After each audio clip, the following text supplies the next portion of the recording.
Hey Internet, here is the answer to the midterm question album.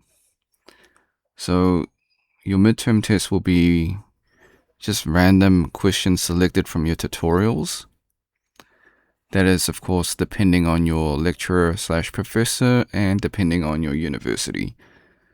So some professors like to customize the midterm exam or test and have the same difficulty but just make up their own questions. Some lecturers and professors choose to just randomize the midterm from the tutorials. So depending on your university and professor, it can go either way. Okay, so here is the answer for this question.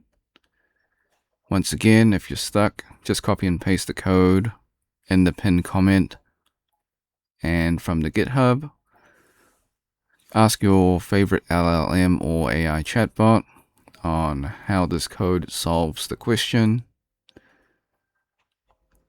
Alright, like and subscribe. If you want to support me, become a member or drop a super thanks. Until next time, see ya.